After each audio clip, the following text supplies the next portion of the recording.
안녕하세요, 여러분. 시장의 숨은 진실을 파헤치는 모여라 서학개미입니다. 오늘 저희가 다뤄볼 이야기는요, 최근 미국 시장, 특히 스펙 투자자들 사이에서 정말 엄청난 화제가 됐던 한 종목에 대한 겁니다. 바로 ASPCU라는 회사인데요. 이게 하루아침에 주가가 200% 넘게 폭등했다가 완전 롤러코스터를 타는 그야말로 한편의 금융 스릴러였죠. 대체 왜 이런 일이 벌어졌고 이래 우리 서학개미들한테는 어떤 의미가 있는지 지금부터 그 미스터리의 핵심으로 한번 들어가 보겠습니다. 네, 바로 이 숫자. 여기서부터 모든 이야기가 시작되는 겁니다. 2025년 12월 10일 장이 열리기도 전인 프리마켓에서 ASPCU의 주가가 무려 205% 이상 폭등을 해요. 아니, 전날까지만 해도 정말 조용했던 주식이 하룻밤 사이에 이런 말도 안 되는 숫자를 기록한 거죠. 아마 많은 분들이 아침에 일어나서 이 숫자를 보고 이게 뭐지? 하면서 눈을 비비셨을 거예요. 단순한 호재로는 도저히 설명이 안 되는 움직임이거든요. 오늘 우리는 바로 이 숫자에 담긴 비밀을 풀어볼 겁니다. 근데 여기서 진짜 중요한 게 뭐냐면요. 이 사건이 무슨 잘 나가는 우량주에서 벌어진 일이 아니라는 거예요. 오히려 합병이 계속 늦어지면서 위기에 처해 있던 스펙, 바로 그 특수목적 인수회사에서 벌어진 아주 기이한 현상이었습니다. 이건 그냥 단순한 주가 급등이 아니라 우리가 함께 풀어야 할 하나의 거대한 퍼즐 같은 거죠. 자, 오늘 저랑 같이 이 퍼즐 조각들을 하나씩 맞춰보면서 이 미스터리한 사건의 본질을 완벽하게 파헤쳐 보시죠. 자, 그럼 이 복잡한 퍼즐을 풀려면 일단 시간을 좀 뒤로 돌려봐야 합니다. ASPCU라는 회사가 애초에 어떤 목적으로 또 어떤 구조로 만들어진 회사인지부터 알아야 전체 그림이 보이기 시작하거든요. 이 회사는 바로 스펙. 우리한테도 이제 꽤 익숙한 특수 목적 인수 회사였습니다. 스펙. 아마 많이들 들어보셨을 텐데 이걸 아주 쉽게 말하면요. 백지수표 회사라고 생각하시면 돼요. 처음엔 아무런 사업 내용도 없이 그냥 서류상으로만 존재하는 거죠. 이 회사의 유일한 목표는 딱 하나예요. IPO를 통해서 투자자들한테 돈을 모은 다음에 그 돈으로 비상장 기업 중에 진짜 괜찮은 회사를 하나 찾아내서 합병하고 그 회사를 증시에 우회상장시키는 겁니다. 그러니까 투자자들은 야, 이 회사가 미래에 진짜 대박 회사를 하나 찾아오겠지? 하는 그 가능성 하나만 보고 투자를 하는 거예요. ASPCU의 여정도 처음에는 아주 교과서적이었습니다. 2024년 11월에 IPO로 5,500만 달러, 우리 돈으로도 꽤 큰 돈을 성공적으로 모읍니다. 그리고 두 달 뒤인 2025년 1월에는 바이오세리카라는 중국의 아주 유망한 바이오 헬스케어 기업이랑 합병하겠다, 이런 야심찬 계획을 발표하죠. 5월에는 최종 합병 계약까지 탁 체결하면서 모든 게 순조로워 보였죠. 하지만 원래 합병을 끝냈어야 했던 11월이 다가오면서 이 계획에 뭔가 예상치 못한 금이 가기 시작합니다. 바로 여기서 이 이야기의 흐름을 완전히 뒤집어버리는 진짜 결정적인 사건이 터집니다. 합병은 계속 지연되고 마감 시한은 코앞으로 다가오니까 회사의 운명을 건 주주 투표가 열리게 된 거죠. 그리고 이 투표 결과가 말 그대로 ASPCU를 시한폭탄으로 만들어버린 겁니다. 2025년 10월 27일 주주들은 투표를 통해서 합병 마감 기한을 1년 더 늘리는 안건을 통과시킵니다. 일단 합병이 무산되는 최악의 상황은 피한 것처럼 보였어요. 하지만 스펙 투자에서 진짜 중요한 게 있습니다. 바로 이런 연장안에 동의하지 않는 주주들은 난 더 못 기다리겠으니까 내 돈 다시 내놔, 이렇게 요구할 권리가 있다는 거예요.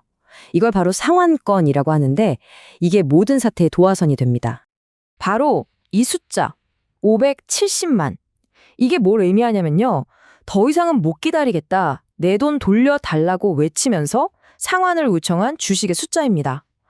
와, 거의 유통 주식 대부분이 시장에서 그냥 증발해버린 거예요. 이건 그냥 돈에 빼간 수준이 아니라 우리는 이 합병의 미래를 더 이상 믿지 않겠다는 주주들의 집단적인 불신임 투표나 마찬가지였던 거죠. 이 화면을 보시면 그 결과가 얼마나 끔찍했는지 한눈에 들어옵니다. 자, 왼쪽을 보세요. 상환 전에는 신탁 계좌에 9,200만 달러 넉넉하게 돈이 있었죠. 근데 오른쪽을 보세요. 5,700만 달러 넘는 돈이 그냥 썰물처럼 쫙 빠져나가면서 금고가 거의 텅 비어버린 겁니다. 근데요, 돈보다 더 중요한 거, 더 치명적인 변화가 바로 그 아래에 있어요. 시장에서 자유롭게 사고 팔 수 있는 주식의 수, 우리가 유통 주식 수라고 부르는 거 있죠? 이게 진짜 말도 안 되게 줄어들어 버린 거예요. 자, 이제 드디어 이 미스터리의 가장 핵심으로 들어갑니다. 아니, 주주들은 다 떠나가고 거의 빈 껍데기만 남은 회사가 어떻게 205%라는 이런 미친 폭등을 할 수 있었을까요? 바로 이 유통 주식 수가 확 줄었다는 사실 안에 그 비밀의 열쇠가 있었습니다. 그 비밀은 바로 저유동성 스퀴즈라는 현상인데요. 용어가 좀 어렵죠. 근데 원리는 진짜 간단해요. 자, 시장에 사과가 딱 10개밖에 없다고 생각해 보세요. 근데 갑자기 5명이 그 사과를 사겠다고 막 달려들어요. 그럼 어떻게 될까요? 당연히 사과 가격이 막 폭등하겠죠. 주식도 똑같습니다. 유통되는 주식 수가 매우 적을 때 아주 작은 매수세만 들어와도 주가가 마치 마른 오징어를 쥐어짜듯이 비정상적으로 치솟는 현상, 이걸 말하는 거예요. 공급이 극단적으로 적으니까 작은 수요에도 가격이 미친 듯이 반응하는 거죠. 이 화면이 그 연쇄 반응이 어떻게 일어났는지 딱 보여주는데요. 자, 첫 번째, 570만 주라는 어마어마한 상환이 일어나면서 투자자들이 대거 떠나갑니다. 두 번째, 그 결과로 시장에서 거래할 수 있는 주식, 즉 유통 물량이 그냥 바닥을 쳐버려요. 세 번째, 이러면 주식이 어떠냐? 진짜 작은 충격에도 막 휘청거리는 극도로 예민한 상태가 되는 거죠. 그리고 마지막, 누군가 정말 아주 약간의 매수 주문만 넣어도 주가는 205% 폭등이라는 기현상을 일으키는 스퀴즈가 빵 하고 터지는 겁니다. 보세요. 이 모든 건 우연이 아니었어요. 아주 철저한 인과관계에 따른 기계적인 과정이었던 거죠. 이게 저희만 하는 얘기가 아니에요. 실제로 이 일이 벌어지고 있을 때 X, 그러니까 예전 트위터 같은 데서 전문가들이 실시간으로 막 글을 올렸어요. 이거 저유동성 스펙 스퀴즈 터졌다. 이렇게요. 그러니까 그 사람들한테는 이게 이미 다 알려진, 심지어는 수익을 내려고 일부러 찾아다니기까지 하는 하나의 패턴이었던 거예요.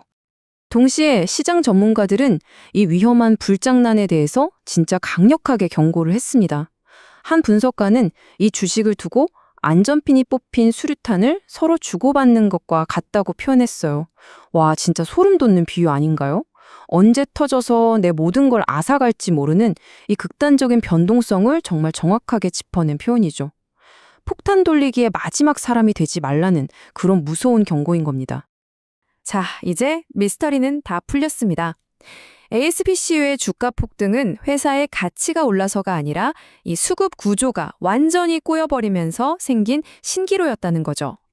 그렇다면 이제 우리에게 가장 중요한 질문이 남습니다. 이 모든 사실을 알게 된 지금 우리 투자자들한테 ASPCU는 대체 뭘까요? 이게 위험을 감수하고 뛰어들 만한 기회일까요? 아니면 정말 쳐다보지도 말아야 할 시한폭탄일까요? 지금 투자자들 앞에는 완전히 다른 두 갈래길이 놓여 있어요. 첫 번째는 단기 트레이딩의 길입니다. 이건 회사의 가치 이런 건 상관없어요. 오직 이 미친 변동성을 파도 타기 하듯이 이용해서 짧은 시간에 수익을 내겠다는 정말 초고위험 전략이죠. 다른 하나는 아니야, 바이오세리카와의 합병은 결국 성공할 거야. 여기에 베팅하는 장기 투자의 길입니다. 이게 성공만 하면 2배, 3배의 높은 수익을 기대할 수 있어요. 하지만 만약에 합병이 최종적으로 엎어지면 투자금 전부를 날릴 수도 있는 약 30%의 실패 위험을 그대로 떠안아야 합니다. 이 차트가 지금 상황을 아주 명확하게 보여주죠. 왼쪽에 있는 이 붉은 막대, 이게 바로 합병 실패 리스크인데 보시다시피 굉장히 높습니다. 하지만 오른쪽에 있는 녹색 막대, 성공했을 때 얻을 수 있는 잠재적인 보상도 그만큼 어마어마하죠. 이게 바로 전형적인 하이 리스크, 하이 리턴 구조예요.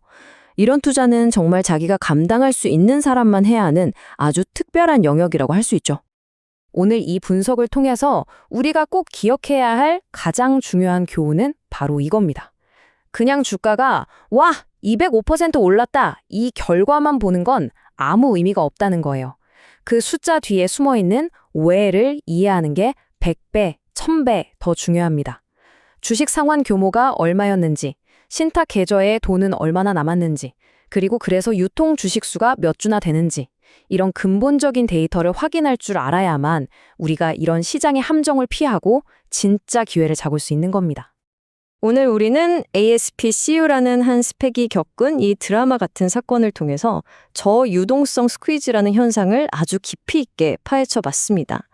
결국 이 질문으로 돌아오게 되네요. 지금의 ASP-CU는 누군가에게 인생 역전의 기회가 될 수 있는 불꽃일까요? 아니면 결국 모두를 다치게 할 위험한 수류탄일까요? 그 판단은 결국 우리 각자의 몫입니다. 오늘 분석이 여러분의 현명한 투자 판단에 조금이나마 도움이 되었으면 좋겠습니다. 저희 모여라 서학개미는 앞으로도 이렇게 시장의 복잡한 미스터리를 여러분이 알기 쉽게 풀어드리는 그런 깊이 있는 분석으로 계속 찾아뵙겠습니다. 오늘 내용이 유익하셨다면 채널 구독과 좋아요 꼭 좀 부탁드리겠습니다. 감사합니다.